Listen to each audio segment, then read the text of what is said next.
Um, Good morning, everybody.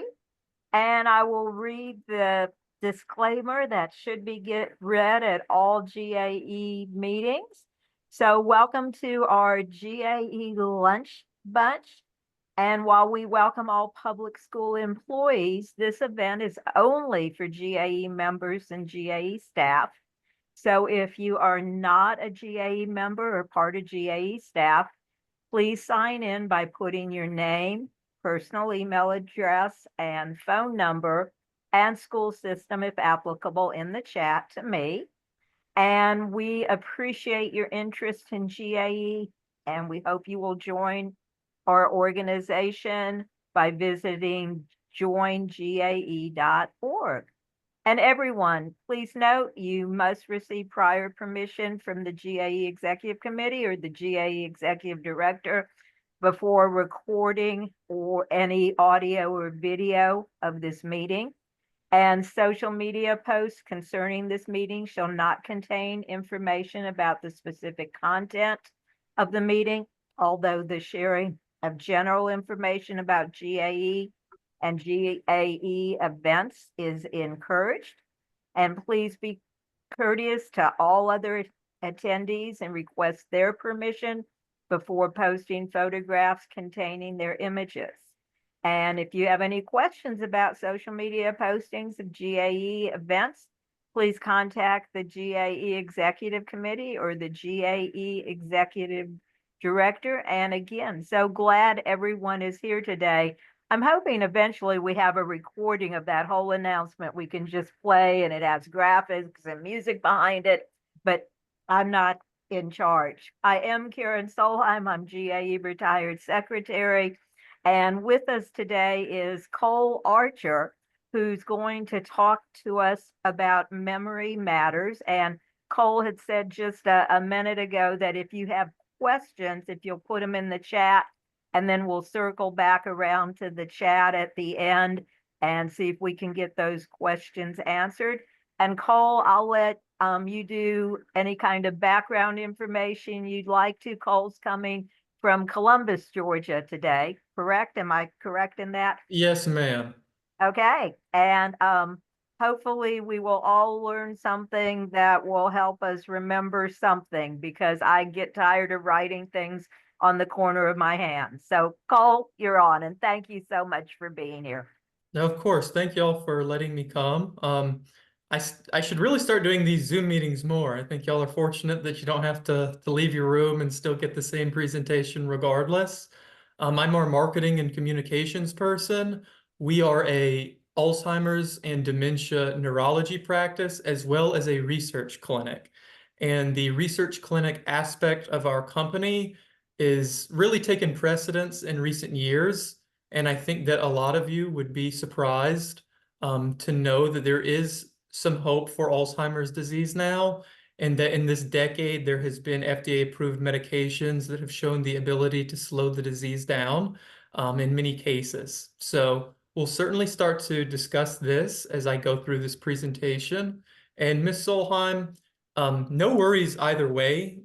Do you know if you're able to give me any sort of screen sharing permissions so people can follow along with the presentation? I already have. I think you should be a cohort host. So Oh, am I? yep, Okay.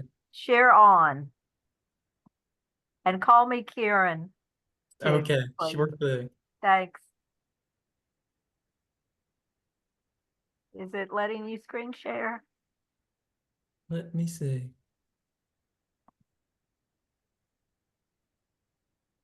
We always hope technology will be our friend, and that something is starting, and I see the whole of your PowerPoint, um, and including your slide. And if, yep, from the beginning, and it looks like we have a presentation. Wonderful. Okay, perfect.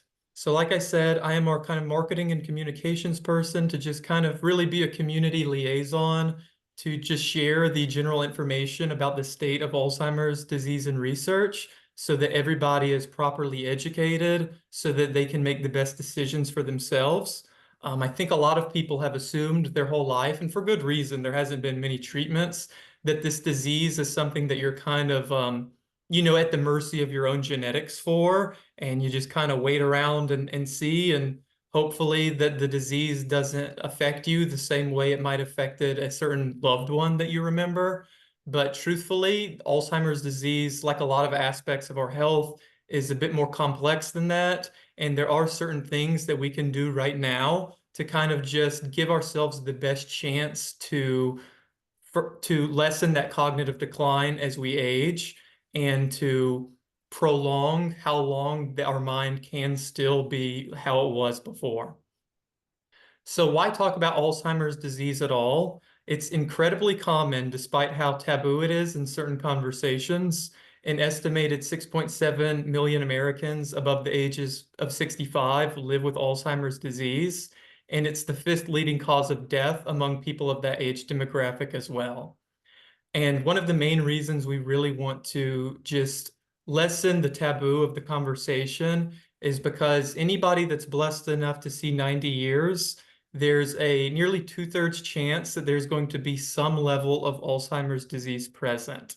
So Alzheimer's disease is not completely inevitable, and it's not something that, you should live in fear over. It's just a very common aspect of the aging process that we just want people to start being a bit more accountable and aware of so they can treat it like every other part of their health, like seeing their cardiologist once a year. So one thing with Alzheimer's disease that many people don't know, which is really why we truly incentivize people to at least start getting memory tests annually, is that the disease process itself oftentimes can start 15 to 20 years before you even notice any real symptoms, and the majority of seniors are not receiving their annual memory screening. So essentially, people are just kind of waiting for their memory to kind of really get bad. And then that's when they seek the treatment. Once they realize that, oh no, my mother forgot what street she lives on, or what day it was, or what my name was.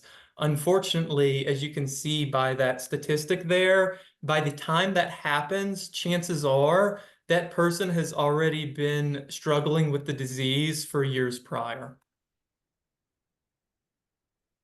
So like I was talking about earlier, a lot of people are very worried about the genetic component of Alzheimer's disease, but even that is not as black or white as people may seem to believe it is. Everybody will inherit two APOE genes, one from each parent, and there's six possible combinations that you can inherit. So the genetic luck that somebody has with Alzheimer's disease, it's not as simple as saying, oh, my father had it, but my mother didn't, so I'm either going to get it or I'm not. It's kind of a spectrum as to how much cognitive impairment might come from the disease relative to just both sides of the family for generations on. So it is very important to be mindful of your genetics, but it certainly shouldn't keep you from taking other interests in your memory health while you still can. One thing many people still are very unsure of is the difference in Alzheimer's disease and dementia. So dementia is pretty much just an umbrella term, and it applies to just a lack of cognitive functioning. And we like to look at dementia as a sport, and the most common type of sport in America would be football. So the most common type of dementia would be Alzheimer's disease. Most dementia cases are Alzheimer's disease. About 70% of dementia cases are Alzheimer's. So that's why a lot of people get those two things confused, because when you have dementia, chances are you have Alzheimer's disease, but it's not a guarantee. There are other types of dementias as well. So most of the medications and things to prevent cognitive decline that I will be speaking about relate specifically to Alzheimer's disease.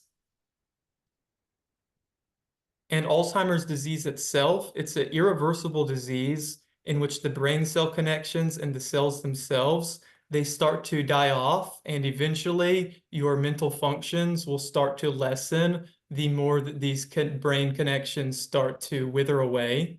And this happens because of a protein in the brain that is called beta amyloid. And beta amyloid will begin to clump into plaques between your brain neurons. And as this level of beta amyloid increases and increases, the plaque will grow bigger and bigger, making the neurons more and more tangled, and they lose their connection. And this picture articulates what I just said, with the kind of purplish blue color being that beta amyloid protein that starts to progress throughout the brain. And as you can see here, the early stages of Alzheimer's disease, this often lasts 20 or so years before people are getting diagnosed. So it's not something to be fearful of, it's just something to be mindful of. And most people are getting diagnosed in these moderate stages because these symptoms start to become a lot more obvious. And the unfortunate part about getting diagnosed in these moderate stages is that the medications that have shown promise to slow the disease down work far better through research in the early stages. So for a lot of people, it's really just about being aware of what they can do to counteract the disease and being, willing to try to attack it as early as they can, which is a large hang up for people. So, as far as the early Alzheimer's disease symptoms, there's a reason why people don't seek out medical treatment while these symptoms are happening. You might start to notice these symptoms happen more often, but truthfully, the symptoms in and of themselves, they might seem just very common. I'm 26 years old and I deal with all of these symptoms. So it's very difficult to say, when you're in your 50s, 60s, and 70s, to have a really honest look and see these symptoms and really make a comparison to where you would have been before. Because the symptoms in and of themselves, they do seem quite mild. It's just things like coming up with the right word or name. I know a lot of people have trouble with that, regardless of disease and regardless of age. Remembering new names when introduced to people, having difficulty performing a task in a social or work setting, maybe forgetting material that was just read, or even trouble planning and organizing. So these symptoms, they're pretty universal for a lot of people, regardless of their, cognitive decline situation. So when these symptoms start to seem a bit more aggressive, or they're starting to interfere with your life a bit more than usual, that's kind of when we want people to start really coming into our office and seeing exactly where their memory is at so that they can really get treatment as soon as possible. Because unfortunately and fortunately, the medications do work better when you catch it early. Now, as we go on to the moderate Alzheimer's symptoms, these typically are what people think of when they think of Alzheimer's disease, and that's why most people are getting diagnosed in this stage.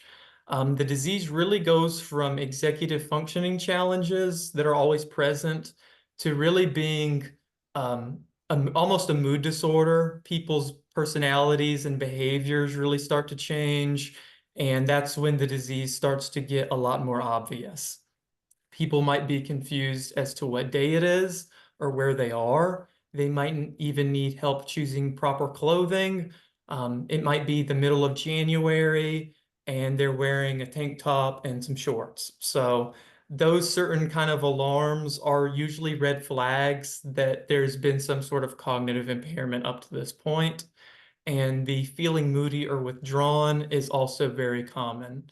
So when an elder simply doesn't feel like themselves, that intuitive kind of understanding is oftentimes what makes people seek treatment.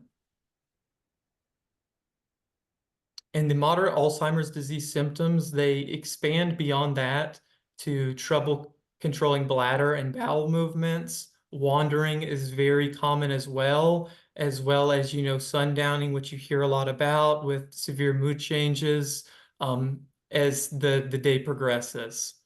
And like I had mentioned, the personality changes you oftentimes need to be mindful of is just a general sense of suspicion or delusion or compulsive behavior, just repeating things like hand wringing or tissue shredding, anything that seems to be kind of a nervous tick to kind of calm themselves down when they're socially withdrawing. These symptoms are very common with moderate progressed Alzheimer's disease. And severe Alzheimer's disease, unfortunately, the medications that we'll be speaking about, they don't have the same level of effectiveness. During this stage of the disease, this is the shortest stage because the symptoms tend to be the most severe, and you become very vulnerable to infections and a weakened immune system. You might even have difficulty communicating, sitting, and even swallowing. And this is the stage in the disease where you're very reliant on the quality of care that you're receiving. So it is a difficult situation for a lot of people to be in. And anything that we can do to just prolong this disease, it really means a lot. People should not really look at the disease as though you either have it or you don't. There's a large spectrum as far as how well you can function while still having Alzheimer's disease. So just trying to prolong this disease stage so that you can avoid this severe Alzheimer's stage is very important, because having severe Alzheimer's disease and having moderate or mild Alzheimer's disease, they're very different experiences, even though you still have the disease. So I just want people to be very mindful of the fact that it doesn't affect everybody the same way to the same extent. So it's just important to be honest with yourself to see where you're at with your health so that you can just have as many good years of quality mental functioning as you want to get out of your life. So many people that we suggest come in are those people that are kind of in their 50s, 60s, even 70s sometimes, that are just starting to get those just a little bit more concerns. They certainly are still functioning well on a day-to-day basis, but maybe they're missing more turns when they're driving, or they're running a red light, or they're just having trouble staying on top of their work schedule the same way they used to. These are very common problems that a lot of people in their middle to later ages tend to experience. And once somebody is starting to experience those benign memory loss symptoms like forgetting names and things of that nature, we're just trying to see if it's due to just any sort of mild cognitive impairment, or is it due to Alzheimer's and dementia. There's so many reasons that somebody in their middle to late ages of life, excuse me, could have mild cognitive impairment: depression, pain, medication side effects, insomnia, sleep apnea, drug and alcohol abuse, or it could be the beginning of Alzheimer's disease. So when people are just kind of unsure exactly of how sharp their memory is, we have a walk-in test that you're able to take at any time that just kind of gives you a general idea if your mental functioning is within the average. So you could come into our office and take this test, and if you score below normal, that does not mean you have the disease per se. It just means that there's some level of mild cognitive impairment, and from there, we're trying to see what's causing that impairment.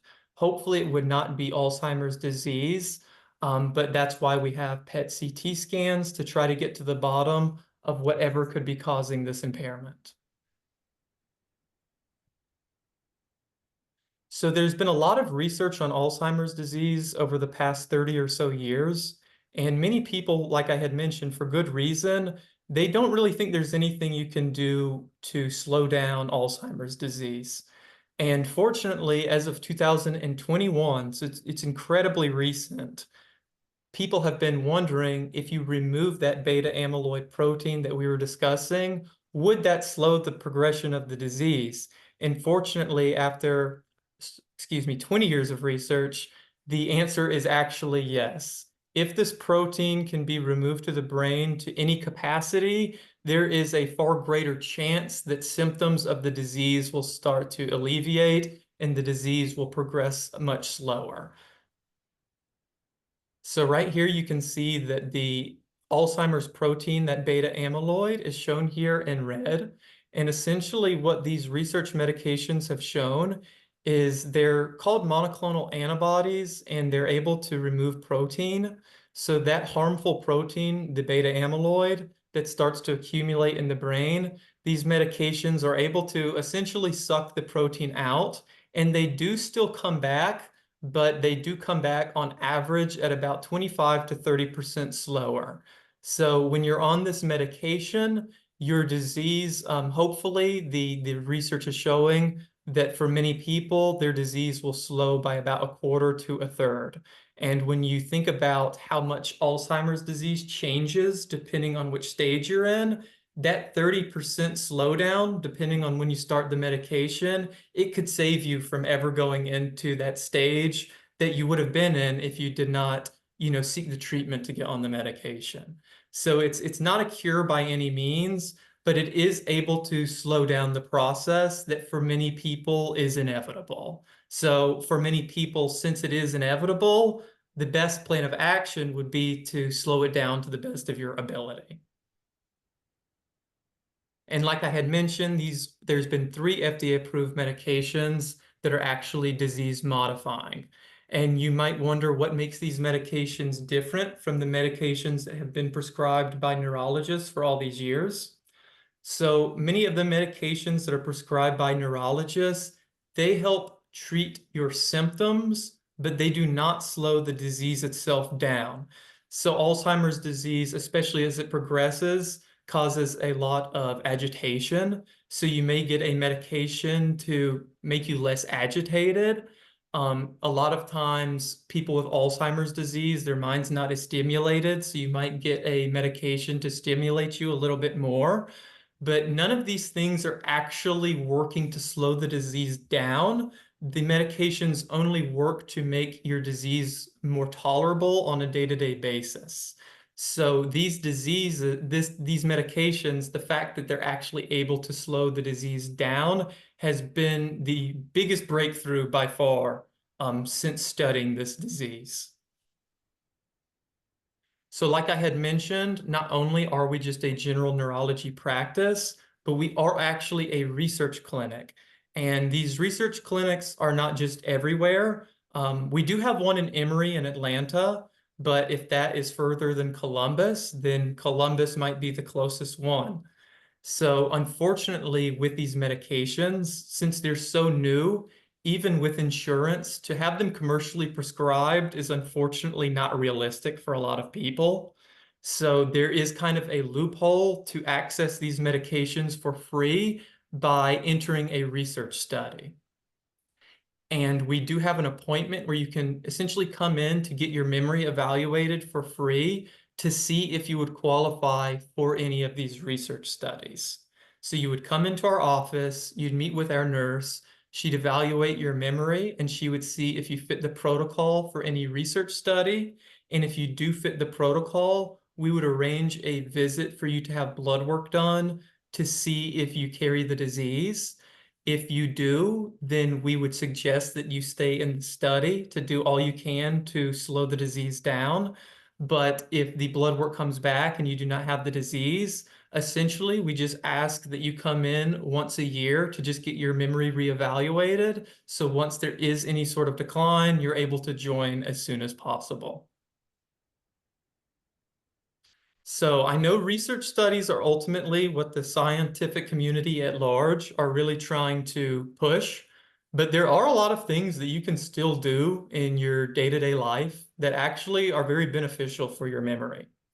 And research has shown that individuals in their mid to late stages of life are able to lower their risk of Alzheimer's disease by as much as 60% by adhering to 4 of these 5 things. So we're not saying that if you do all of these things that it guarantees that you will not have Alzheimer's disease. There's still some sort of genetic element, but anything you can do to slow that progression down, we certainly recommend. And a lot of these things are very common sense tips that you hear from all sorts of specialists, things like weekly moderate physical exercise. And when this study was done, these people were not going to CrossFit or running multiple miles a day. This is just finding a way to break a sweat 4 or 5 days out of the week. That's all that this study was done with.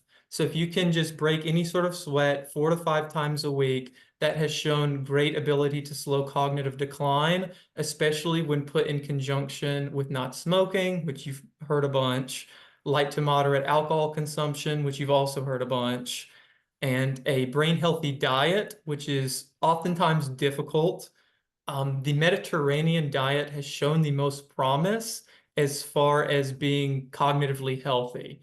There's not enough research to know exactly how much diet will impact the disease, but if you do look at multiple countries across the world, there are countries that show dramatically lower rates of cognitive decline.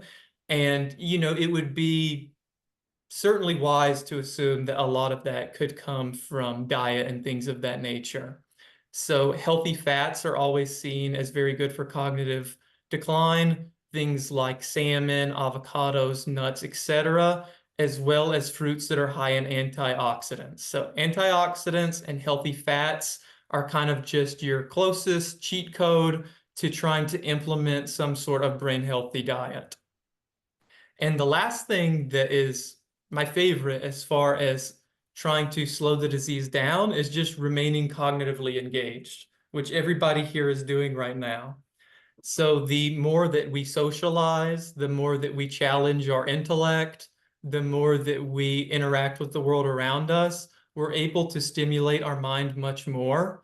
Oftentimes, as people age, there's a certain lifestyle that is associated with aging, which is unfortunate because it's not necessarily productive for your mind. So sitting in a room and just kind of being idle, not getting a lot of social interaction, and just kind of absorbing entertainment does not do as much good for your brain as making those connections, doing crossword puzzles, reading books, just trying to interact and stimulate your mind as much as possible. Even if you love watching TV, maybe just pull out a notebook and write down if you like what the characters are wearing, who you think is a good guy, who you think is a bad guy, just anything you can do to just kind of stimulate your mind. It goes a long way as far as just making yourself, give yourself more strength for when dementia or Alzheimer's disease might start to come. So remaining cognitively engaged is something that we call cognitive reserve. And the more cognitive reserve that we can build throughout our life, the more brain that we're essentially creating. So by the time the disease comes, it has a lot longer of a way to work up to finally take us down. So if you lift weights your whole life, by the time your muscles start to atrophy, well, you've been lifting your weights your whole life. So the muscle atrophy will not be as quick and it won't be as severe. And we kind of look at the brain the same way. The more that we can boost our minds up and remaining cognitively engaged, the longer it will take for those cognitive skills that we gain to start to deteriorate. So the end of this presentation is just pretty much anybody that wanted to enroll in research. If you wanted to scan this, I'll leave this up while I answer any questions. You can feel free to ask me about scheduling an appointment, participating in research, any of the risks that come with being in a research study, anything you want to know about the disease and more things to prevent it. Okay. So the first question I'm seeing is that in early stages, does one's personality change as it does in the moderate stages, such as sundowning? Okay. So the early stage of the disease is typically associated more with just general executive functioning challenges, like staying organized and remembering names and things of that nature. The personality changes tend to be more associated with moderate stages of disease, but it's important to keep in mind that personality changes can come from a multitude of reasons other than Alzheimer's disease. If you're experiencing a stressful period of your life, there's a good chance that you might experience mood swings. So it's very important to seek treatment when you are experiencing mood swings or you are experiencing diminished cognitive decline, because there might be a chance it's just due to stress, depression, or medication. So those personality changes, although they're associated with moderate stages of the disease, anytime that you notice any sort of personality change, getting to the bottom of why it may be occurring is utmost recommended. So I have a couple questions, and thanks for, this was a great presentation for me. So once one gets into, if one pursues getting into the research study, then other than investing time and energy, is there a cost for being involved in the research study? No, so there's no cost. It's unfortunate there's a loophole to accessing the medications for free, but it still does exist. So essentially, you're getting these medications. Now, sometimes, depending on the study you're placed in, you might not be getting the medication the whole time. You might start out getting a placebo, but you would eventually receive the medication, which is still far better than not being able to afford the medication on the market. So a lot of times somebody will come in to see Dr. Liss and he's prescribing them medications to, calm down their agitation. But he ultimately suggests, I really think it'd be best for you to be in the research study. So that's the most ambitious drug that we have is through research. And because it's done on a volunteer basis, everything is reimbursed. And depending on the study you're in, you might actually be compensated as well. And will you not screen share for a minute so we can see each other, and then Oh, sure. we can put that back up at the very end? And my other question, I hope other people will jump in. Those of us who are in our 60s or older get the wonderful 3-question Medicare memory screening. Remember those 3 words, draw the clock face at 8:15. Is that a memory screening that's sufficient, or should we be looking for something more in depth in terms of enrolling in the study Right. or So seeing if we qualify? Right. So Dr. Liss absolutely advocates for the fact that we need more thorough testing and that the really simplified testing that people get now is truly just because culturally people haven't really embraced this disease the same way they've embraced, cancer or heart disease and things like that. People are very scared of this disease. But having that thorough memory testing is incredibly important because even beyond just a memory test, the only way to get true peace of mind would be to get that PET scan done. And the only way to have that done for free would be to qualify for a research study. And the good thing about this is that you can always withdraw. So the fact that you're only able to get medication for free is through a research study is incredibly unfortunate, but it is the only way and it's free of cost. And the second that the study ends, we would try to move you into another study so you can still get beneficial medication. Right. And you had mentioned that Emory also is a satellite for this program. Yes, ma'am. So unless you want to come see us, if you're closer to the Atlanta area, Emory is also doing Alzheimer's research. I know in Alabama, UAB is doing Alzheimer's research. So these clinics do exist, but oftentimes you're going to have to drive an hour or two if you're really looking to participate and see what this is all about. And many of our studies, there are 2 visits per month, and you'd be getting an IV infusion. So it certainly is a time commitment, but it's not a financial commitment, and you're always able to withdraw for any reason. Patrick, what's your question? Uh, well, I want to comment on this. My dad died of Alzheimer's. His mother died of Alzheimer's. 3 of his first cousins died of Alzheimer's. That's 1 of 4 chances that I would have.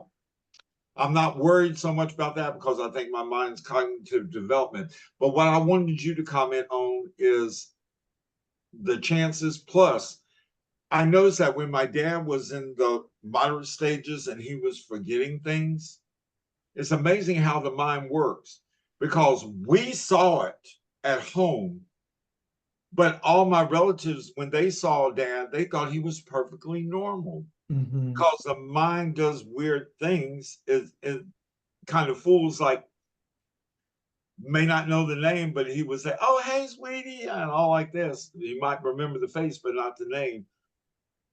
Comment on that. Sure. So starting with just kind of the genetic history side of it, So you had obviously mentioned that it runs in the family to quite a strong extent. So earlier in the presentation, when I was speaking about that genetic probability, you could logically infer, Mr. Patrick, that you might end up on the unluckier scale of that genetic kind of mixture. But truthfully, the way genetics manifest is so complex, but that would be something to truthfully be mindful of. And certain research studies we have offer those genetic testing opportunities just to see exactly where you fall on that spectrum. And as in your other question was relating more so Like to, how the mind acts and reacts to people, that if you live with the person right, or you're around the person, you see these subtleties that happen around in the early and moderate stages. But people outside the bubble, when they see them, they think he's perfectly normal. mhm. Like I could tell, but they couldn't tell because he has had memories of them, but not their names and all these other things. And it's just amazing how the brain works that he can fool everybody else. Right. So Alzheimer's disease, it's very personal in the way it manifests. It takes a huge Gotcha. hit to a lot of people's self-esteem. People tend to have a lot of defense mechanisms when their memory is declining. Because the disease is so intimate, the people closest to the person are ultimately going to know exactly if they're not the same. That sort of deflection, defense mechanism, and fear is very common to try to just save face depending on the crowd that you're around, especially if you notice that those traits might have been in that person even before Alzheimer's disease, just wanting to really make sure that they've got it all together, that they're not weakened, that they haven't sorted any Yeah. sort of deficit. We noticed that 70% of the people that are scheduling appointments are women. There are a lot of men that are very ashamed and insecure for not feeling as competent as they once were. And not saying that's a male specific issue, but it is an issue for a lot of people, especially the older generation who really take a lot of pride in being self-reliant and hard workers and being valuable members of their family. It becomes a spiritual crisis for them, and their family Yeah, members I would know. absolutely know them better than Just anybody give me a else. minute, okay? Give me a minute, daddies. Sandra, you have your hand, and then Richard.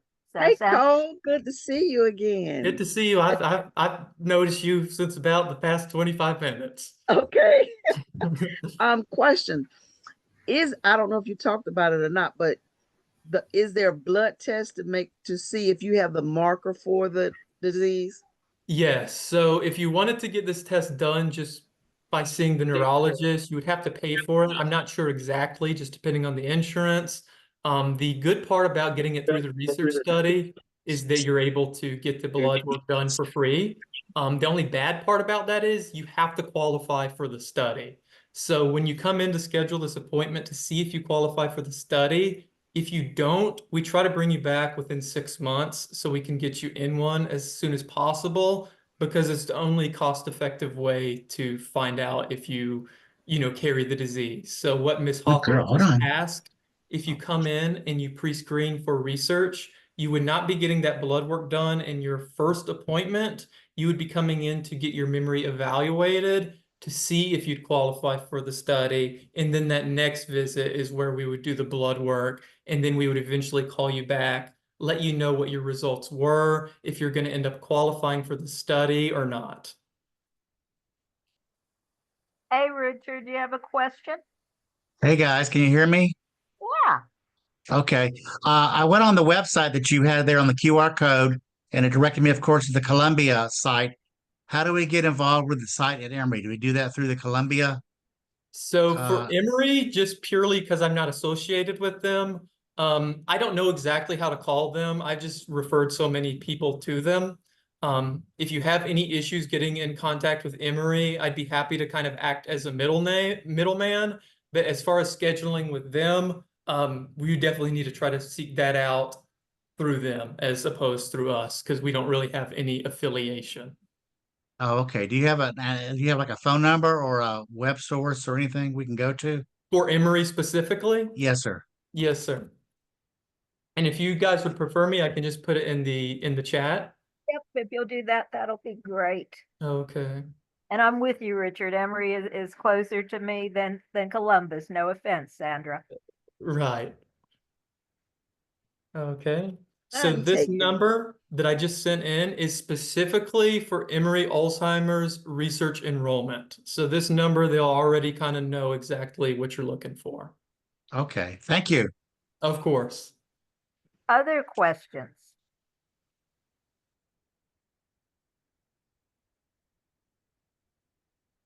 So I'll ask one more and then I'll try and be quiet. Is is it not true that part of aging on some level does involves the ability to not quickly retrieve information? Correct, Miss Karen. So essentially, there's some aspects of aging that are things we wish didn't happen, but we persevere through. The real difference is getting that biomarker done to see if it's the amyloid plaque that's causing it. If you're struggling with your mind because you're getting older, but it's not due to Alzheimer's disease, how much worse it's going to get is not going to be even close to what it would be if it was still Alzheimer's disease. So that's where crossword puzzles, socializing, things like that to kind of help with the things that do inevitably happen. But if it's not Alzheimer's disease specifically, even though it's happening, it's going to be so much more manageable for most people. I like that answer. I'll see if I can remember it. I hear that too often. Inez, Um, did you have a yes, I Hey, do have a question. I can't, for some reason, I'm having issues with my computer, so please forgive me. I couldn't raise my hand because I can't find it. And um, I also don't see the phone number that you put in the chat. So if you don't mind, for those of us who are having technical Sure. issues, please say it so I can write it down. Good idea. It will be 404 Mm-hmm. 727 Mm-hmm. 6050. Thank you very much. Yes, ma'am. Now I will go back on mute if I can figure that out. other questions?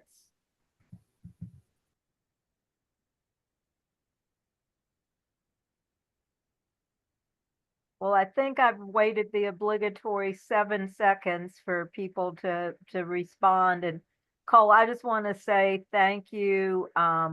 This has been a phenomenal presentation, and for everybody who's on here, this will be downloaded, uploaded to the GAE-Retired YouTube channel. So if you want to watch it again or review information, you can do that. But I just appreciate your sharing, and I have a couple people, including myself, to ask them to avail themselves of this information and these opportunities. So thank you so much for being here. I appreciate it. Thank y'all very much. And you're more than welcome. We're just going to do some announcement kinds of things. You're welcome to stay or go, whatever you feel comfortable doing. But again, thank you for being here today. Sure Thanks, thing. Cole. Of course. Thank you, Miss Hawthorne, for Uh-huh. setting it up. I do want to share with you some information. We do have our next, and I'm waiting for it to come up. We do have our next lunch bunch set up. Again, we're going to do these primarily the first Wednesday of the month. And we're going to talk about lifestyle changes in type 2 diabetes. So hopefully we will be just brand new people after we listen to that presentation also. And then our GAE-Retired in the loop went out the first of this week. And let me just share with you, If you are a GAE retired member, you should have received an email on March 1st at 12:01 a.m. And this is your opportunity to vote in 3 different categories for your representatives. Delegates to the GAERA, the NEARA, and then for a GAE retired at-large director to serve on the GAE board. So deadline, hard deadline, I'm not in charge, March 15th. So please, a vote is a terrible thing to waste. We did that. Legislative contact team, we know that crossover day is tomorrow in the General Assembly. So there is a gathering tonight that you could attend if you'd like at 6:30. So the legislative contact team is anybody who shows up. So if you want to know what probably in the areas of retirement and public education will cross over and be a threat or be a blessing legislatively, please attend that. We will have our GAE retired business meeting on March 14th. And our business meetings are now starting at 10 a.m. But before that, if you'd like to have input into our budget for the upcoming program year, just come in at 9 a.m. And again, all of these are Mobilize events, and the one Zoom link for Mobilize will go through and get you into both meetings. And we usually meet on the Friday morning before our GAE Board of Directors meets. And so they'll be meeting on the 14th and 15th. And Sandra and Vivian and Brenda, I think, is on here too, our 3 directors. Are you guys meeting in person or are you meeting via Zoom? As far as I know, it's in person. Okay. And so if you as a GAE retired member have anything for any one of our 3 directors, please go through and let them know so that they can bring it forward to the GAE board. I also wear the hat of chair of the Professional Development Committee for GAE. And so we are having PD in your PJs. Nobody does a visual check for what you're wearing or drinking. But this is by one of our committee members, building resilience in the workplace. And I think what Alex will share probably is applicable in any kind of work situation, paid or unpaid, that we might be in. So I invite you to join that. We have another legislative contact team 2 weeks from now. We will have our pre-retirement seminar that GAE Retired sponsors on the 22nd. And again, this is for members and non-members. So this is a great recruiting tool for non-members to say, hey, are you close to retirement? Come and go through and attend virtually and learn about, as we know, one of the most important decisions in your life. We have district meetings coming up, and please do note that as a retired member, you are welcome to attend any district meeting. And so there are links here. You can, and Zoom to me is a wonderful thing in the evenings, not to have to go and drive anywhere to attend. So if you want to hear what's going on with GAE, please do tune in to any of these district meetings. Rights at Night at the end of March will be about GAE legal services. And it's one of those topics that I don't think I can hear it too often, what our rights are and what GAE Legal Services does for us. We will be attending the next TRS board meeting, we meaning representatives of GAE Retired.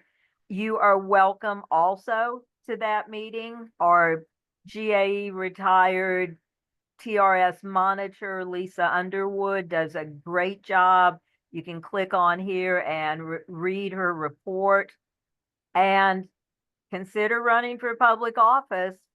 Somebody needs to be a friend of education. And I know it is people on these calls. So you can see that we have the deadline for the April training has already passed, but there's trainings in Des Moines and Denver. So more information there. If you do get elected to serve as a GAE retired delegate to the GAE Representative Assembly, we will be having a delegate orientation in April, just so that as a delegate, when you get to the RA in Marietta, that you know a little bit more what's going on in terms of proposed bylaw amendments or proposed resolutions, that kind of thing. And we will be having, Mary Alice, are you on here? She may not be talking to me. We will be having an auction at the Spring RA for the NEA fund. And so bring your auction items if you're coming to the Spring RA, or give them to somebody who is. If you want to go through and run for NEA retired positions, there are deadlines there, and you are more than welcome to run for those.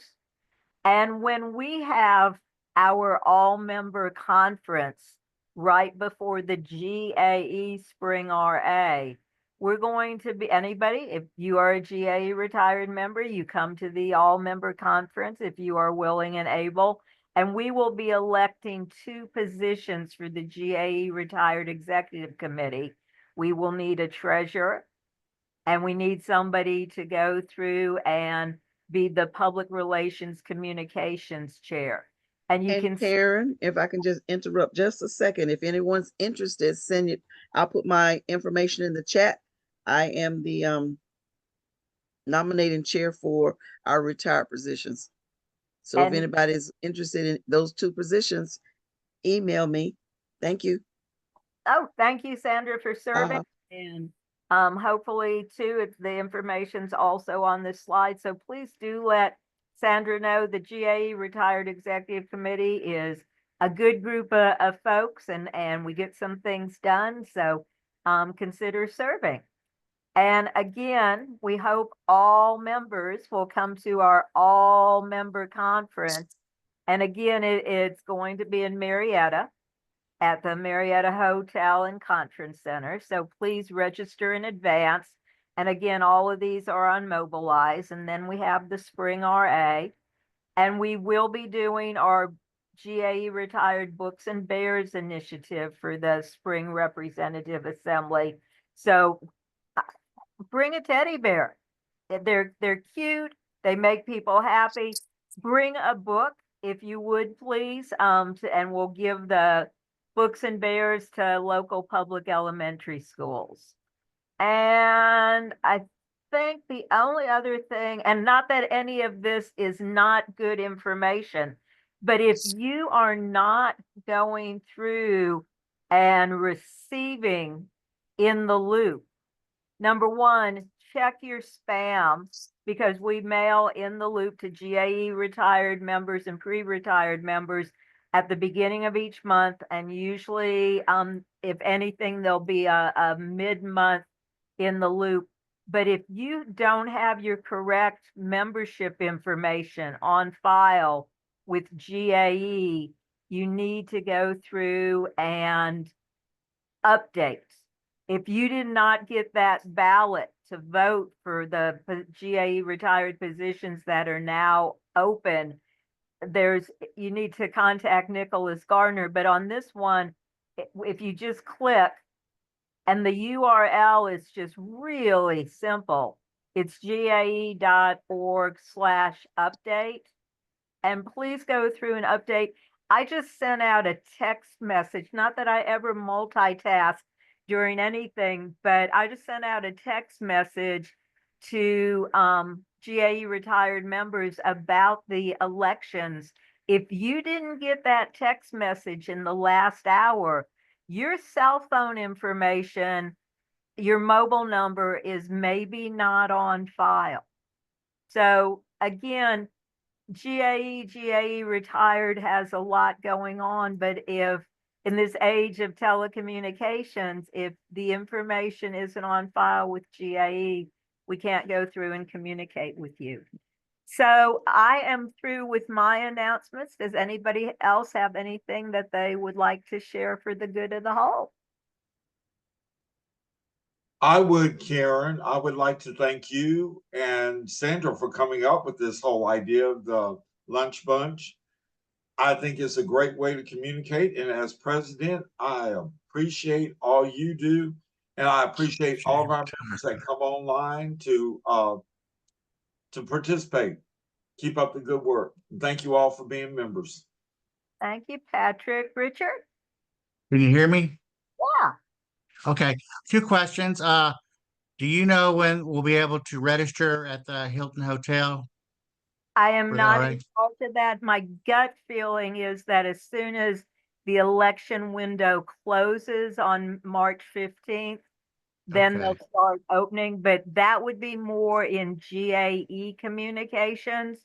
But I would assume that as soon as we have election results, GAE-Retired will be communicating to our delegates and saying hotel information, click here. But we just Okay. know who our delegates are. Is there a second question? Yes, I attended that TRS seminar they had last week with the lady talking about the Oh, the GPO. windfall elimination thing. And one of my colleagues said she already got her money. So she said well, my colleague said she received first an email saying how much money she was going to get, and the next week then she had it in her bank. So, but the lady on TRS said it'd be about up to a year to get our refund. So Richard, that's exciting. I read in an article they said they're supposed to have it done by the end of March. So be on the lookout. I don't know how accurate that I'm on the lookout, Patrick. I will. Well, is. cheer up, I got mine. Oh, Who? good. I know. Sandra, you got yours? I got All mine, right. and I didn't see an email. I just looked at my checking account yesterday, and it was there, and I said, "Oh, how nice!" So Oh, nice. Wonderful. just check your checking account every day. Because if Social Security direct deposits to you normally, then you shouldn't have any problem. Okay. Thank you. And thank you for sharing, Richard. I will share. We used to have a niece, Norman, do our Social Security update for the lunch bunch and our pre-retirement seminars. And with the upcoming pre-retirement seminar at the end of March, she sent an email and she can no longer telework as a member of the Social Security Administration staff. So, and we just have cuts coming all around. So anything else for the good of the whole?